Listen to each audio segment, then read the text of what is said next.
Hey guys, Brett Legassi here. Oh man, what a crazy season! 4-5 on the year. After that ugly loss, that for some reason I had a lot of people tell me that the Dolphins are going to win, and ask me, "Hey, man, your boy's going to win?" Like, I don't think so, but okay, all right. A couple people tell me, "Man, your boys cost me money." Well, the next time you want to bet on the Dolphins, you come to me first. I'll tell you if it's a good idea or not. um, the defense let us down the past few weeks, but let's be honest. The last three teams that the Dolphins have played have had big physical offensive lines, and that's the Dolphins' Achilles heel is when they play physical teams. They get bullied around a little more, and a lot of it's miscommunication. And I'm going to show you a couple plays. The short passing game kills the Dolphins. Underneath is always wide open. I think it's defensive scheme. I don't know. Maybe it's play calling on defense. Maybe it's players. I don't know. I see other teams running the same exact system and don't have that problem. Well, we'll see. I'm going to show you the play where they're going to give up chunks. Okay, so this is a play before they got the first down. Now, this play here, I'm going to pause it. So I'm going to explain to you a little bit what's going on in this video, okay? Right down here, you got Rashad Jones. He's going to cover Curtis Samuel. Gross in the slot. I don't like that matchup at all. It's a mismatch waiting to happen. Xavier Howard on Funchess. I don't mind that matchup at all.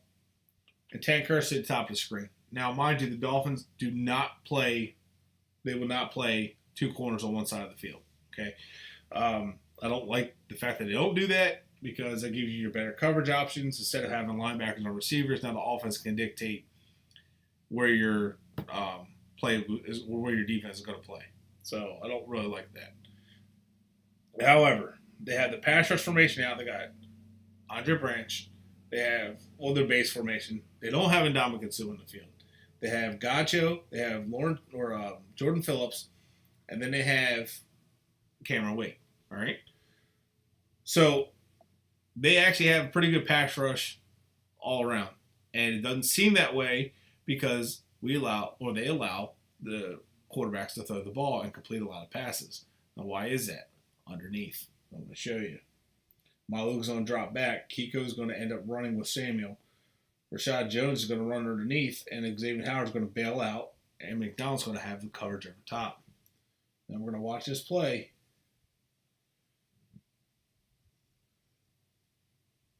All right, stop. So you have McDonald covered over top here. Tank Hursley's bailing out. Maluga's bailing to try to cover Dixon here. Oh, excuse me. You guys can't even see that, can you? Oh, no, you can't even see it. Now, anyway. So he's going to try to cover him here, okay? Kiko's covering Curtis Samuel up here in the slot. Not very good coverage at all. Well, he's got good coverage, but not a very good matchup at all.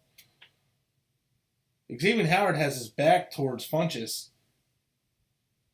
and Rashad Jones is underneath Funchess. They're double, almost like a bracket coverage.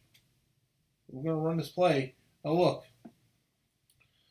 even if Cam was a little more patient, and actually the pass rush did get home, and they blitzed Timmons on that play.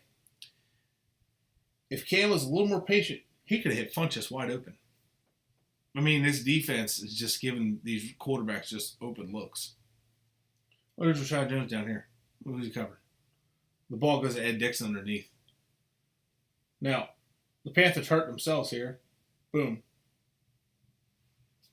Stop. Luckily, Maluga made the tackle. That should have been a big gain. Now you're going to watch it again from this angle. Oh. You see all that pointing? Newton saw the mismatch. He saw the receivers going over there. Now, Newton knew that he had to get the ball out quick because the pass rush could be coming. Here you got Lawrence Timmons on the end. He's going to blitz. And Newton knows that. Newton sees what side of the field he needs to look to and sees the mismatches. He knows Rashad Jones covering Curtis Samuel is a mismatch. And he knows the Funchess on Howard and bail coverage is also a mismatch.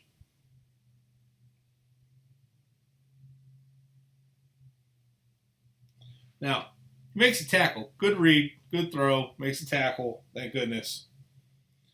Stops it for minimum gain, which minimum gain 5 yards. These are the kind of plays the Dolphins can no longer afford to have happen. But, here to tell you, the Dolphins have made some good plays.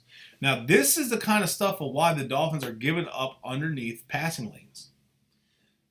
Excuse me, trying to fix my cord here. It's all tangled up now. The Dolphins give up underneath stuff all the time. It's almost like they're constantly in bail coverage and prevent on a regular basis. And they need to knock that crap off. Because if they don't start covered underneath, teams are going to constantly pick them apart just like they started doing last year. Last year when the Dolphins were to play the Ravens, people were asking me, how the Dolphins going to do this? They're going to get tore up. The Ravens are going to tear them up. The win streak's going to come to an end. And I was called negative and all that, but it's realistic. That's exactly what the Ravens did. They picked apart the Dolphins and tore them up. The Raiders picked apart the Dolphins and tore them up. The Panthers picked apart the Dolphins and tore them up. Now, the score against the Raiders didn't seem that way, but the Raiders moved the ball at will. And right before the half, they give up a field goal. Come on, and then they lose by a field goal. They give up a field goal right before the half. The defense has got to get better. And I'm here to tell you, it's not talent. It's not really all scheme 100%. It's miscommunication, guys. And I can rewind it a little bit. And while I'm looking for it, I'll keep talking to you guys about it. I found a few plays watching this a little earlier where the Dolphins defense made some plays. And they were actually able to stop the run. That's punt formation. They're actually able to stop the run a few times. And William Hayes was able to get in the backfield and blow up the run. It was nice. It was a great play. William Hayes took on a double team, stopped the run, stopped the play. The linebackers were there. Gacho was filling. Lawrence Timmons was there, and making tackles. Beautiful. Then there was a play I watched, and it was a little frustrating. I only got to watch a little bit now. It was frustrating because Sue and Gacho were on roller skates. They got blown off the ball. Timmons missiles in. Luckily, he's so explosive going forward. He missiles in and make a tackle and still misses. But if it wasn't for him, it could have been an even bigger game. But Jonathan Stewart, this is the first big run of the day, and he's able to get 7 or 8 yards on first down. Can't happen. That kind of stuff can't happen. And Stewart hasn't even been that great here lately. So that's the frustrating part. So I'm going to show you this play once I find it. And there, see, now this.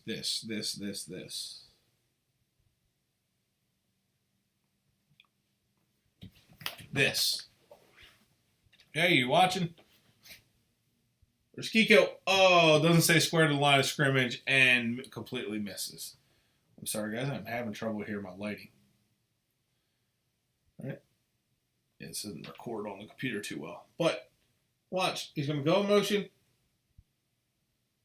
Toss. Look at that. Everybody's blocked up. No one gets off a block. Kiko turns square to the line of scrimmage. But this is one thing that's been improving with the Dolphins. Sorry, guys. I have technical difficulties here. I don't have a studio or anything, so I'm doing the best I can with what I have. Anyway, this right here. These Dolphins are doing a much better job of swarming and keeping big plays from happening. So this is a much better defense than last year because this wouldn't happen last year. Now, let's watch what happens on this play. Well, it's the same play from a different angle. Watch. Timmons gets rolled by Wharton, and everybody gets flushed out. But Sue, look at Sue coming across the field to make the tackle. Now, Timmons gets rolled, so he needs to be more aware of the situation. I'm going to watch this play. Let's see what it is. I didn't get to see this play. Look at the screen. They read it pretty well. Got a little nothing. Basically what the Dolphin screens look like lately. Timmons, look at that. Kiko Alonso getting him in motion. Gets out there. Look at McCain make a play. It's a good job by McCain. He's, I don't know, sometimes he's good, sometimes he's not, but he is physical.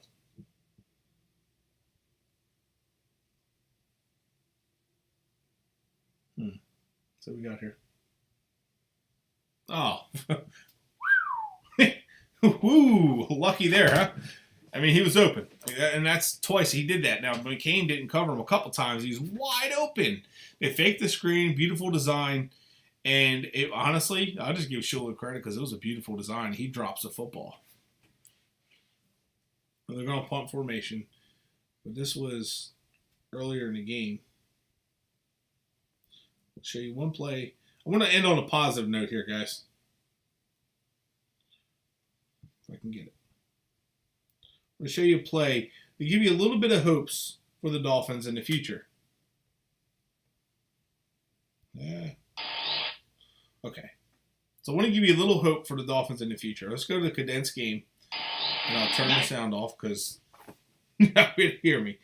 And I know right about the 4-minute mark.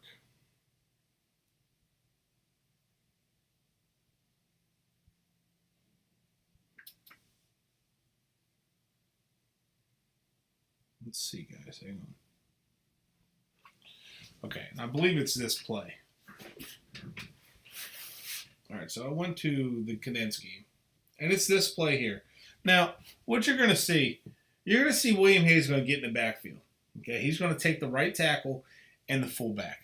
Now, you're going to watch something pretty cool. Fullback's going to come charging at him, and Hayes is going to be ready, and he's going to take on that block and still beat it. It's pretty impressive. Now you got Gacho here, Charles Harris, and he's been better against the run this year. And Dominican Sue. Okay. Now, watch. It's the base formation. So you got all three linebackers. You got Maluga, you got Timmons, you got Alonzo. Just watch. Harris, and they love the blitz McDonald or Jones. They're interchangeable. They love to blitz them off that edge. I love that. Now you're going to watch why it's successful because both of them are so fast and they know what they see. Now watch this play. You're going to see the defensive line is going to get good push and it's going to make a play for no gain. Watch. Okay, stop it. So here's Gacho and Sue. Now Sue is beating the double team. Sue is keeping Wharton from getting to the second level. Doesn't show up in the stat book. Very important. Very good play by him. Gacho is flowing with the line of scrimmage. The line is trying to flow right, trying to get everybody to wash right so that Stewart can cut back to the other way. The defensive line does a good job of destroying it. McDonald and Harris. This is a great play call because McDonald and Harris are on the backside, leaving him nowhere to run. Watch the fullback right here is going to try to stop Harris. Now watch Harris engage it. Bang! And McDonald's right there. They left Stewart absolutely nowhere to run on that play. Absolutely nowhere to run. And if we were to go back just a little bit, you're going to see, again, I kind of broke it down for you a little bit. Watch Gene Steratore. Can't really stand him. An arrogant ref. Now watch. Again, I broke it down for you, so I want you to watch it full speed. Okay? I'm going to hold it a little closer. A little glare on it. Maybe not. Okay? I want you guys to watch this play again. All right?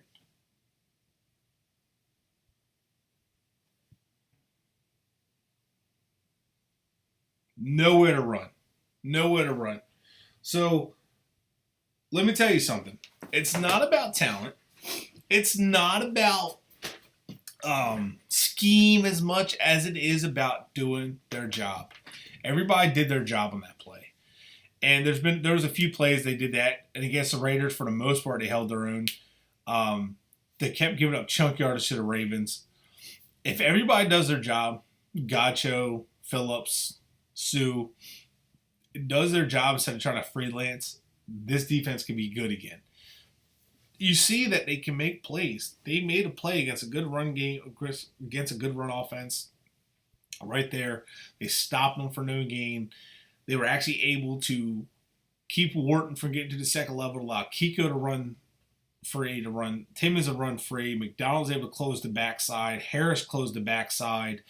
They sandwiched Stewart with nowhere to run.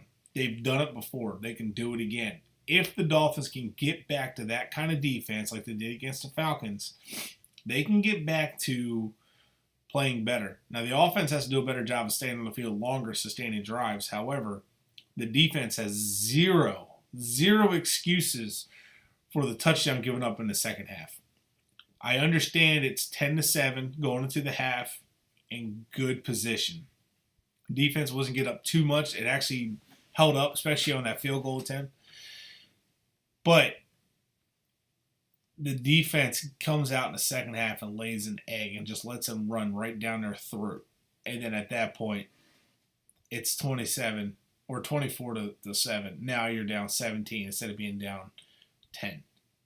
I mean, they could have at least given up a field goal and been down, would have been 13, but no. So the defense has to do a better job of playing discipline, communicating. They don't communicate. They need Raekwon McMillan back, period.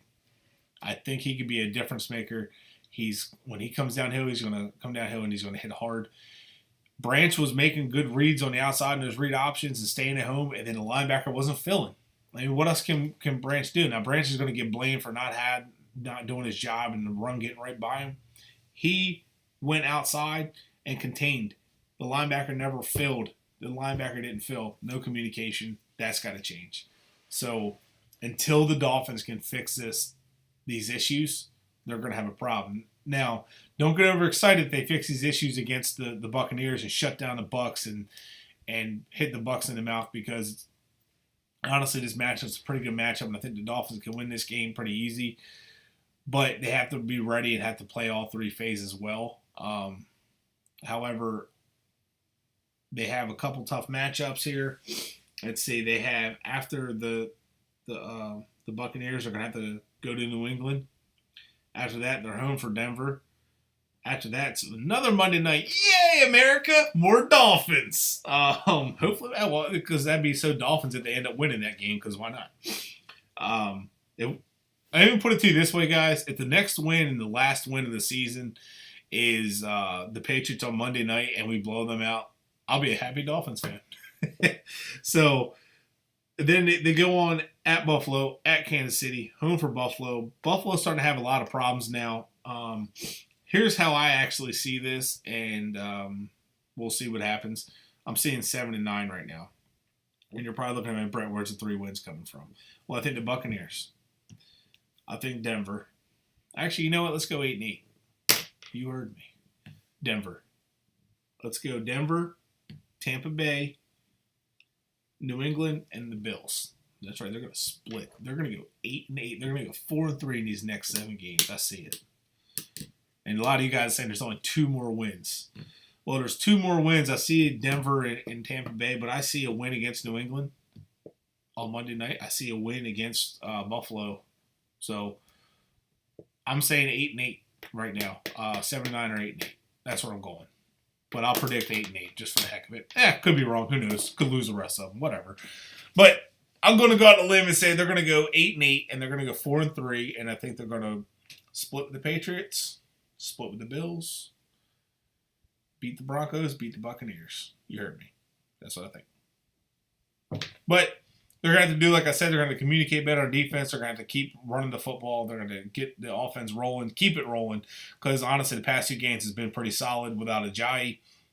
It's actually been better because it opens up with the running backs, and plus the running backs are more decisive. They want to get north and south and get upfield, where Ajayi wanted to keep bouncing it, and these running backs actually pass protect and catch the football. 2 things Ajayi was not very good at. Ajayi is a good runner. That's it. These guys actually can do a little bit of everything, so it opens the offense. But Dolphin fans, calm down. This is growing pains, man. Next year will be a little better, and this is a part of the coaching. Go look at how Sean Payton started out, okay? 11-5, 7-9, or 7-9, 8-8, and then 13-3, and won the Super Bowl. So just, guys, all right? It'll be fine. It's going to be fine.